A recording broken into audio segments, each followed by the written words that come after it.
Bonjour, bonsoir, chers toutes, chers tous. C'est toujours avec un réel plaisir que je vous retrouve sur ma chaîne. De plus en plus d'abonnés sur cette chaîne, je vous remercie et je vous invite, lorsque vous êtes sur la chaîne pour la première fois, rappelez-vous bien sûr de vous abonner en cliquant donc sur abonner et ensuite activer la clochette de notification, ding, parce que cela vous permet justement, lorsque je fais une publication, n'importe laquelle, eh bien, vous la recevrez instantanément. Vous serez notifié, vous serez informé. Donc, rappelez-vous de vous abonner et le meilleur, rappelez-vous de partager ces liens, d'inviter les gens massivement à s'enquérir de cette connaissance parce que je vous assure, cela n'est pas prêt de s'arrêter. Je voudrais aussi remercier toutes les personnes qui ont commencé vraiment à vouloir nous aider et à commencer à nous aider. Je sais que vous devenez ainsi réellement les donateurs présents ou futurs de cette chaîne. Sachez que les bénédictions seront toujours retournées à votre endroit. Et rappelez-vous également de lire la vidéo sur ce sujet-là où j'ai parlé donc du véritable secret de l'art de donner.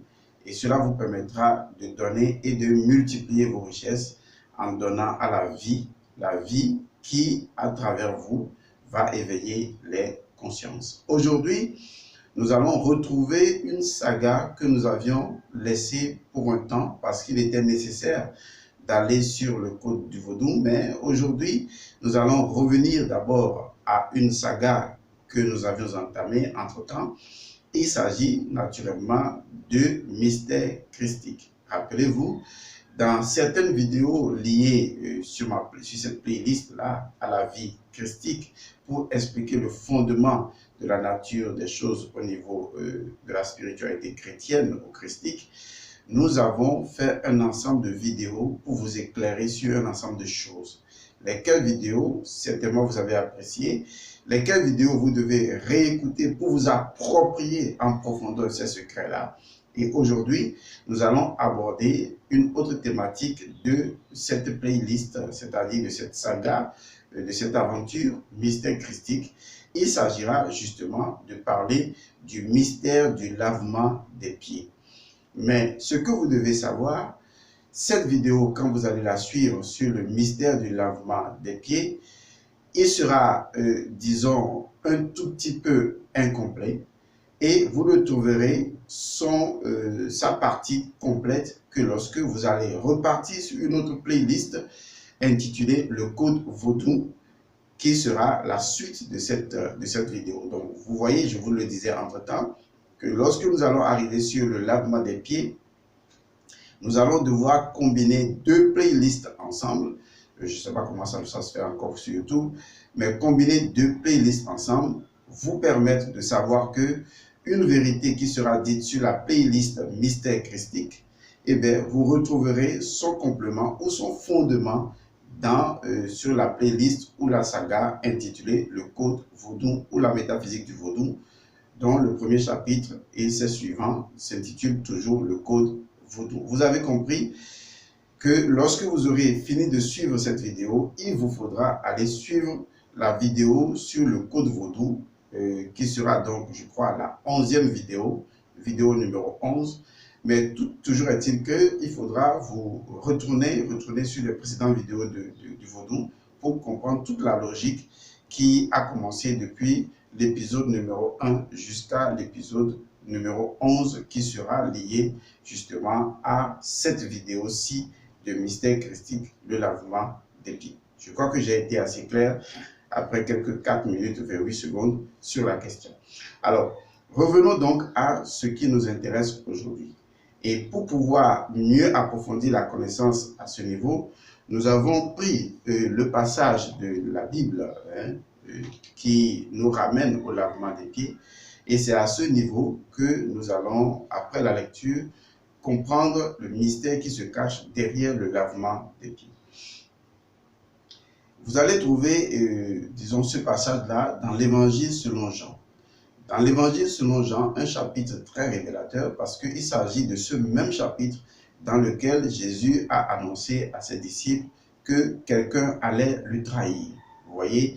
Et c'est justement le nombre 13, le chapitre Jean 13, Saint Jean 13, qui nous ramène à cela. Et c'est également dans ce chapitre que vous allez avoir le commandement du Maître qui dit « Aime Dieu de tout ton cœur et aime ton prochain comme toi-même ». Ce qui veut dire que simplement nous avons trois éléments dans ce chapitre de Saint Jean, mais les trois éléments représentent exactement la même chose. C'est vrai que les trois éléments ne nous intéressent pas totalement, on verra comment les aborder, mais l'élément qui nous intéresse le plus, c'est vraiment le mystère du lavement des pieds. Alors, suivez bien la partie de la Bible, Nouveau Testament, Jean chapitre 13, qui dit ceci. Avant la Pâque, puisque l'événement a lieu avant le phénomène de la Cène, d'accord? Avant la fête de la Pâque, Jésus, sachant que son heure était venue de passer de ce monde vers le Père, ayant aimé les siens qui étaient dans le monde, les aima jusqu'à la fin. Au cours d'un repas, alors que déjà le diable avait mis au cœur de Judas Iscariote, fils de Simon, le dessein de le livrer, sachant que le Père lui avait tout remis entre les mains et qu'il était venu de Dieu et qu'il s'en allait vers Dieu, il se lève de table, dépose ses vêtements et prenant un linge, il s'en ceignit.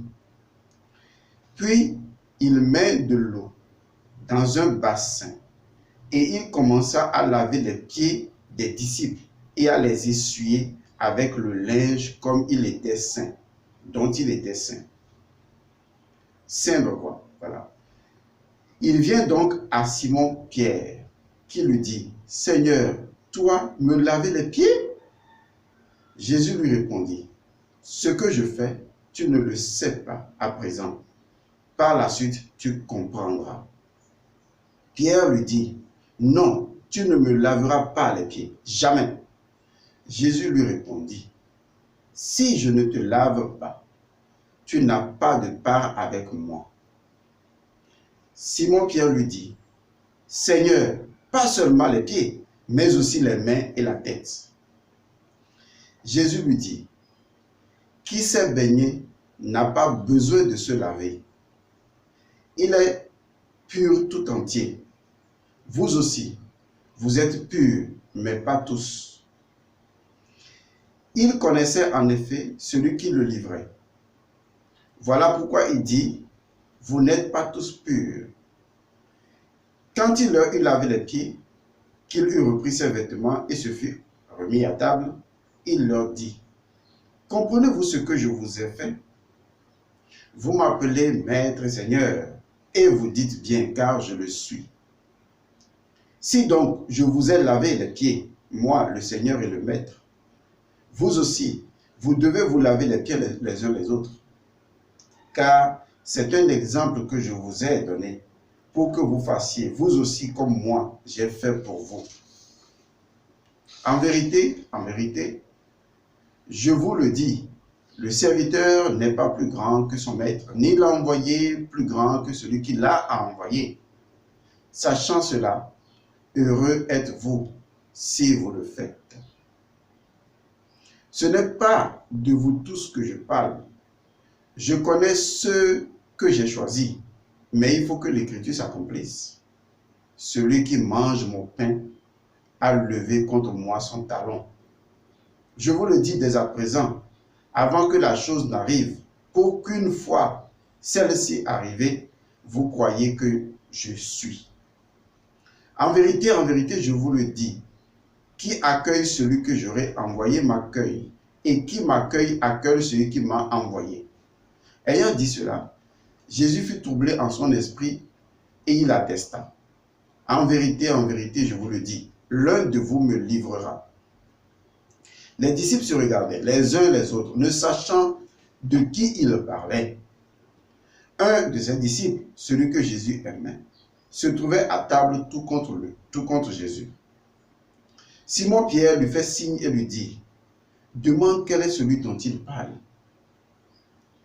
Celui-ci, se penchant alors vers la poitrine de Jésus, lui dit, « Seigneur, qui est-ce » Jésus répond, « C'est celui à qui je donnerai la bouchée que je vais tremper. » Trempant alors la bouchée, il la prend et la donne à Judas, fils de Simon Iscariote. Après la bouchée, alors Satan entra en lui. Jésus lui dit donc, « Ce que tu fais, fais-le vite. » Mais cela, aucun parmi les convives ne comprit pourquoi il le lui disait. Comme Judas tenait la bourse, certains pensaient que Jésus voulait lui dire, « Achète ce dont nous avons besoin pour la fête, ou qu'il donnait quelque chose aux pauvres. » Aussitôt, la bouchée prise, il sortit, il faisait nuit. Quand il fut sorti, Jésus dit, « Maintenant, le Fils de l'homme a été glorifié, et Dieu a été glorifié en lui. Si Dieu a été glorifié en lui, Dieu aussi le glorifiera en lui-même, et c'est aussitôt qu'il le glorifiera. Petits enfants, c'est pour peu de temps que je suis encore avec vous. Vous me chercherez, et comme je l'ai dit aux Juifs, où je vais, vous ne pouvez venir. À vous aussi, je le dis à présent. Je vous donne un commandement nouveau. Vous aimez les uns les autres, comme je vous ai aimés. Aimez-vous les uns les autres. À ceci, tous reconnaîtront que vous êtes mes disciples, si vous avez de l'amour les uns pour les autres.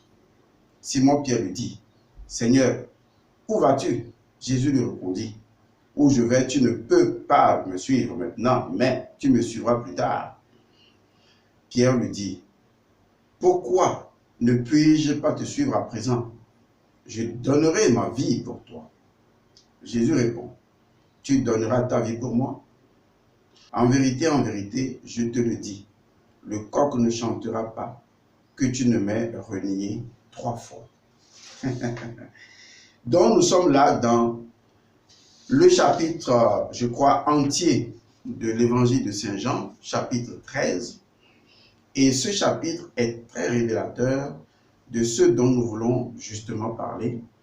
On ne va pas parler des 3 grands axes de ce chapitre-là. Et les 3 grands axes de ce chapitre, c'est premièrement le lavement des pieds avant le phénomène de la scène. Ensuite, l'annonce de Jésus de celui qui va le trahir et l'intervention de Satan qui entra en Jésus une fois la bouchée prise. Et le fait qu'en fin de compte, Jésus donne un commandement qui feront que les autres les reconnaîtront comme étant ses disciples. Et les autres dont on parle, ce sont aussi bien les esprits invisibles que les êtres humains ou les choses de la nature. Ce commandement, aimez-vous les uns les autres. Très bien. Dans ce chapitre 13, tous les 3 éléments représentent parfaitement la même chose. Alors, comment comprendre d'abord le mystère du lavement des pieds? Alors, pour comprendre le mystère du lavement des pieds, il faudra remonter à l'Égypte antique, à l'Égypte ancienne.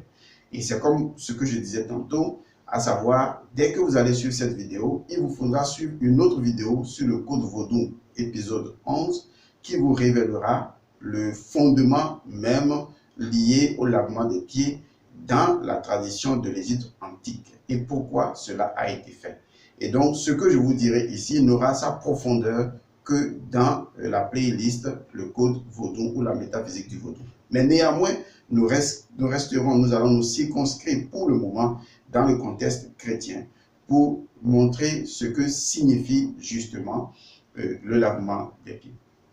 Alors, l'élément premier important dans le lavement des pieds, c'est justement l'eau, c'est l'élément eau. Alors, cet élément eau, rappelez-vous déjà, dans le premier miracle de Jésus, selon ce que l'évangile, le même évangile a rapporté, l'évangile de Saint Jean, le premier miracle de Jésus, c'est justement les noces de Cana. Les noces de Cana, au cours de ces noces-là, Jésus aurait fait un miracle, et ce miracle, c'est de transformer l'eau en vin. Très bien. Donc, l'eau sera transformée en vin. L'eau va devenir du vin. Dans l'histoire de la scène, le vin qui était précédemment de l'eau et qui est devenu du vin, le vin va se transformer en sang de Jésus. Vous voyez le parallélisme. Donc, le sang de Jésus. Donc l'eau, le sang, l'eau, le vin et le sang ont un lien très profond. Et le sang est lié justement à ce dont nous avons parlé dans le code vaudou, au Noun, c'est-à-dire à l'océan primordial dans la tradition égyptienne.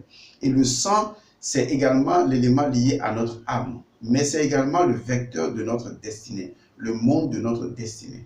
Et c'est le monde dans lequel l'individu va choisir de faire son incarnation. Et l'incarnation se fait justement par les pieds.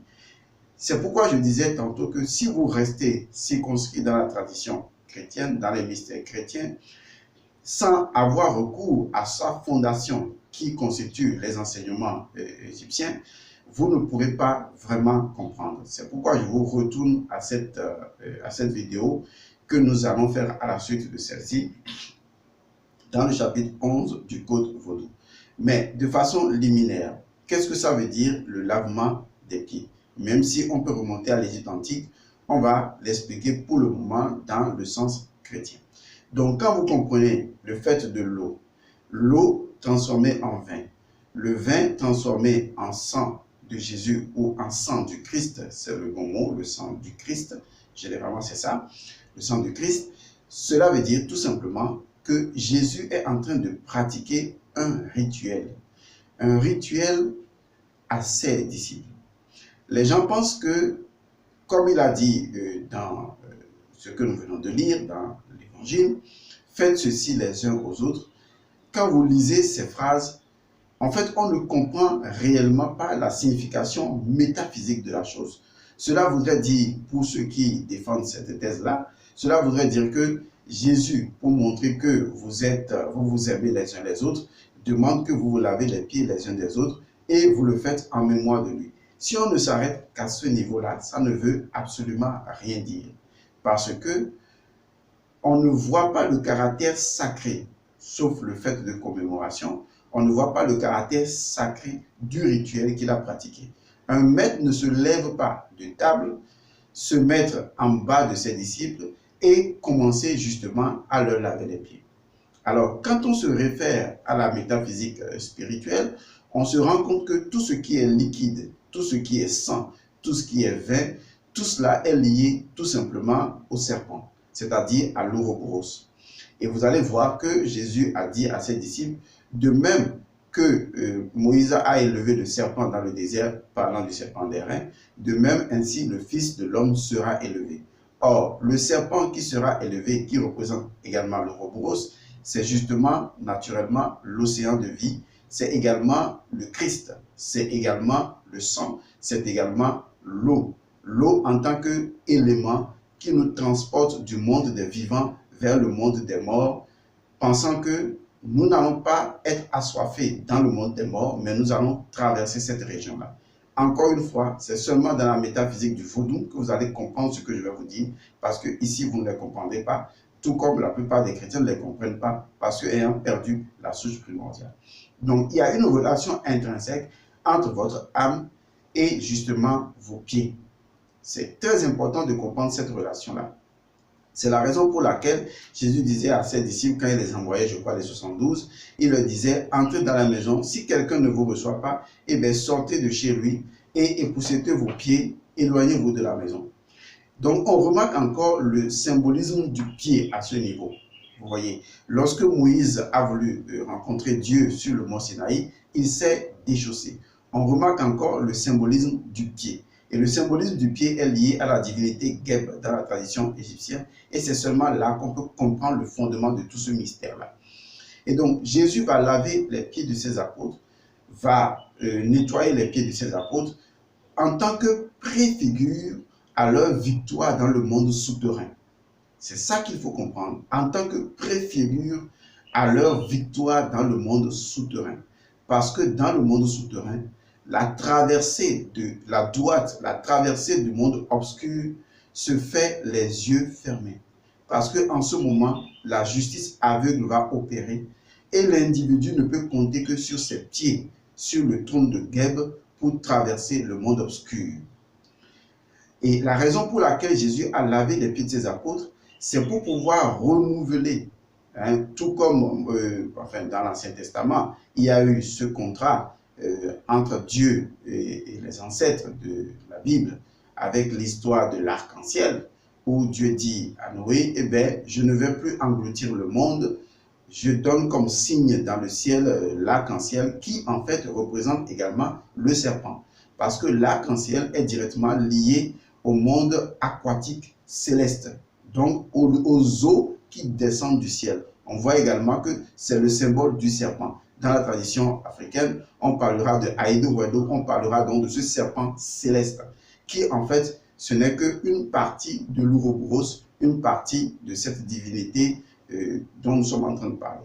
Donc, l'arc-en-ciel est également le serpent. Donc, le symbole de l'alliance, vous voyez, c'est une forme d'alliance, de l'alliance par rapport à l'eau, vous voyez, qui était dans le ciel, c'est la même alliance que Jésus est en train de tisser déjà, en préfigure au fait que ses disciples doivent changer de destinée, dans la mesure où la destinée de l'âme s'incarne à travers les pieds dans le monde souterrain.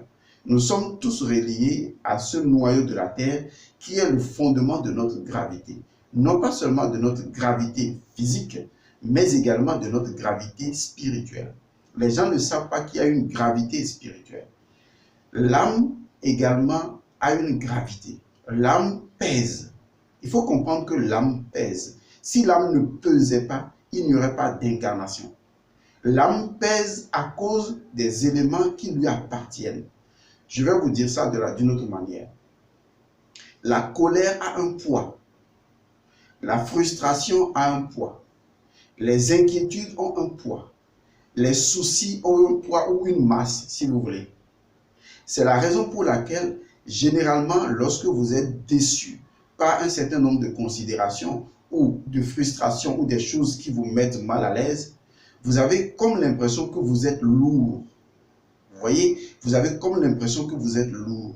Il y a même des pensées qui vous pèsent. Il y a des émotions qui vous pèsent. Et vous avez même du mal à vous déplacer. C'est parce que les gens ne vous ont pas appris que les émotions ont un poids. Plus une émotion tend vers la lumière, plus une émotion est légère. Et donc l'émotion peut se passer donc du poids. Nous sommes toujours dans la formule de Einstein, E égale mc carré. Et cette formule peut être lue de gauche vers la droite, tout comme de droite vers la gauche. Nous sommes là dans le processus où nous reconnaissons que de l'énergie, on peut obtenir de la matière, mais également de la matière, on peut obtenir de l'énergie. C'est ça ce qui est important. On peut de l'énergie obtenir la matière, mais on peut de la matière, lorsque la matière est travaillée dans une certaine proportion, on peut acquérir de l'énergie. Donc, plus une énergie qui possède sa masse ne fréquence pas à la vitesse de la lumière, et bien plus cette masse-là s'alourdit. Alors qu'en réalité, toute masse possède en elle-même sa propre énergie, sa propre source d'énergie, qu'on peut même identifier à C au carré, mais qui est tout simplement inactif. Car la lumière n'a pas de masse, mais elle est potentiellement à l'intérieur de toute masse. Sans avoir de poids, la lumière est là. Et à partir du moment où cette lumière peut être libérée et donc peut, dans un espace vide, aller à la vitesse de la lumière, eh bien, il y a ce qu'on appelle tout simplement la conversion de la masse en énergie. Ce qui veut dire que si nos émotions sont tout simplement une forme d'énergie, une forme de vibration, il est possible qu'à travers un certain nombre de comportements de la conscience, eh bien, ces émotions-là vont s'alourdir, vont devenir massives et vont peser parce que les émotions pèsent.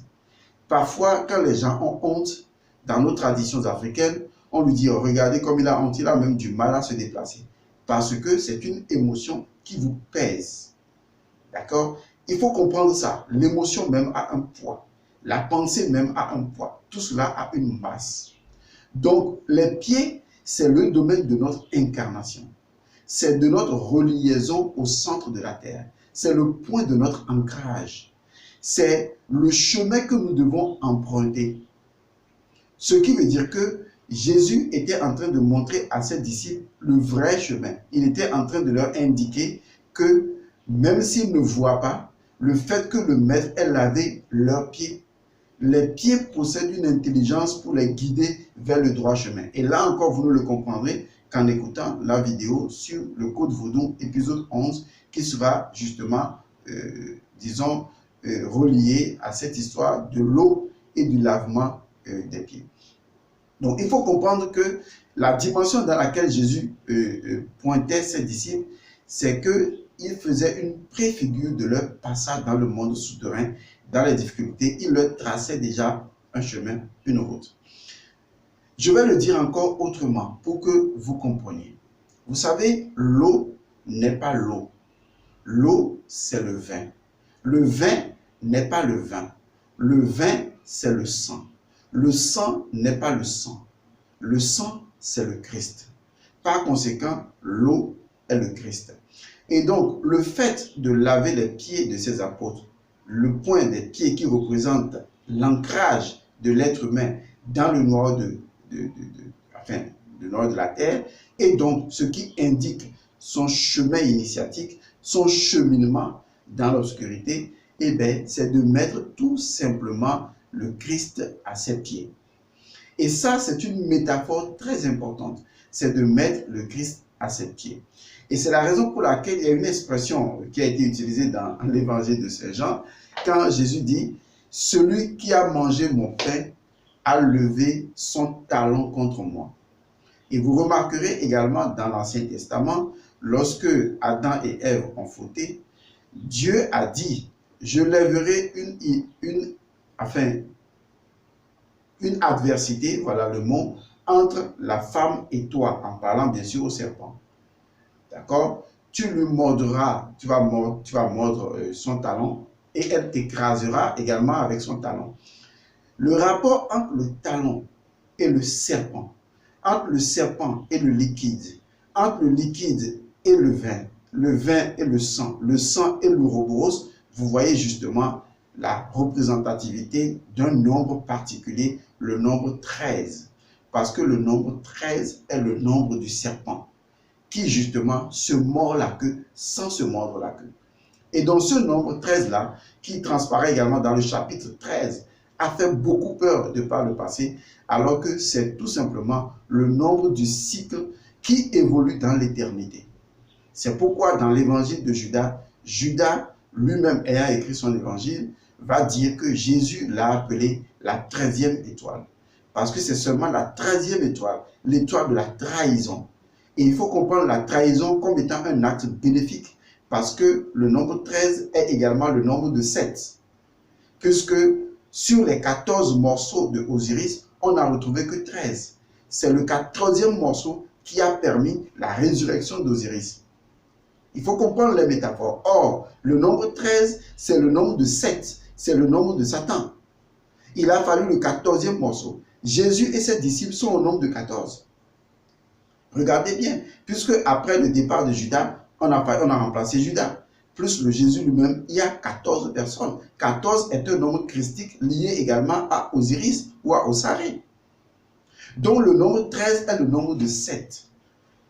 D'accord? Il faut voir la représentation. 7, c'est Satan. Satan qui entre en Judas. Judas représente la 13e étoile. Nous sommes dans le chapitre 13 de Saint Jean, qui représente également le symbole de l'ouroboros qui se mord la queue sans se mordre la queue, puisque nous sommes dans un cycle évolutif. Or, si le cycle se fermait, il n'y aurait pas d'évolution. Le cycle semble se fermer, mais en réalité, le cycle ne se ferme pas. Il évolue, et à chaque fois que le cycle doit se rencontrer, il y a toujours un petit décalage d'une unité. C'est pourquoi le zodiaque, qui est le 12, est un cycle fermé. Il faut un 13e cycle qui nous enlève du zodiaque fermé pour nous plonger dans un autre cycle, de telle sorte qu'on évolue de façon cyclique, mais au sein de l'univers. Même la Terre tourne sur elle-même. Notre galaxie tourne sur elle-même, mais ne revient jamais, jamais, jamais au même endroit. Même si on représente le serpent qui se mord la queue, comme si cela revenait au même endroit, n'oubliez pas les écailles du serpent qui symbolisent les dimensions illimitées. Ça veut dire que nous évoluons dans un cycle, mais au sein de l'infiniment grand, et nous ne revenons jamais au même endroit. Vous allez remarquer que du 1er janvier au 31 décembre, on a un cycle qui se ferme. Mais dans ce cycle qui se ferme, il y a toujours une certaine évolution de conscience. En réalité, le cycle ne se ferme pas. En réalité, notre galaxie, faisant un tour galactique, ne revient jamais au même endroit. Notre Terre, faisant un tour complet, ne revient jamais au même endroit. Il y a toujours un petit décalage qui ne se remarque pas, mais qui ne se remarque que suivant les années à venir, sur une période de 100 ans, de 200 ans. Et tous les scientifiques connaissent ça, c'est le décalage au niveau donc des cycles. Ça existe et ça existera toujours. Et c'est l'apanage du nombre 13. C'est pourquoi certains vous diront qu'il n'y a pas 12 signes du zodiaque, mais qu'il y a 13 signes du zodiaque. Il est vrai qu'il y a en réalité 12 signes du zodiaque, mais il y a un 13e cycle qui n'est que le commencement du cycle suivant du zodiaque, parce que même le zodiaque, après un tour complet, ne revient jamais, jamais, jamais au même endroit. Autrement, il n'y aurait pas expansion, il n'y aurait pas évolution de conscience. Donc, la trahison de Seth, en enfermant Osiris dans le sarcophage, en le jetant dans l'eau, vous voyez le symbole du Nil, le serpent, voilà tout ce que j'avais déjà expliqué dans le code du vaudou, en jetant donc Osiris dans l'eau, la trahison de Seth, en réalité, n'est pas une véritable trahison dans la mesure où la résurrection de Seth est ce qui constitue l'accomplissement de l'illumination de l'humanité. Parce que si Osiris n'a pas été trahi, il n'y aurait donc pas de résurrection d'Osiris et donc il n'y aurait pas de salvation de l'âme ou des âmes parce que c'est Osiris qui devient encore juge des morts dans l'au-delà. Il est non seulement l'éternel Osiris enfermé dans son sarcophage, donc vivant dans le présent, il représente également Osiris, les pharaons qui incarnent l'individu réalisé, mais il est encore Osiris, le grand, dans le monde spirituel, juge des morts. Donc la résurrection d'Osiris n'a été possible qu'avec la faveur de Seth. Donc Seth est un agent, d'accord, de Dieu, un agent de Ré, qui a l'obligation de, disons, entre griffes, trahir. En fait, il ne faut pas comprendre la trahison dans le monde mystique de la même manière que la trahison dans le monde physique. C'est ça qui fait la différence. Donc, Judas n'a réellement pas trahi Jésus. Vous allez voir que, d'ailleurs, il y a une forme de collaboration entre Jésus et Judas, où Jésus lui dit, ce que tu as à faire, fais-le. Comme si Jésus lui intimait même l'ordre d'aller le trahir, pour que les Écritures s'accomplissent, parce que sans cela, cela ne se réaliserait pas. C'est d'ailleurs pourquoi, lorsqu'il lui donne la bouchée, Seth, c'est-à-dire Satan, entre directement en Judas, et bien Judas va le trahir. Et Judas, en le trahissant, en réalité, ne fait qu'un acte bénéfique parce que c'est grâce à lui qu'il y aurait la révélation du Christ. C'est là qu'il y aurait la déchirure du corps de Jésus pour que le Christ soit révélé et qu'il y ait une véritable résurrection qui sauve l'humanité. Donc, Judas est un agent de Dieu qui joue un rôle fondamental. C'est la raison pour laquelle il faut pouvoir retrouver le symbolisme fondamental dans l'égyptologie pour mieux comprendre. Je vous remercie.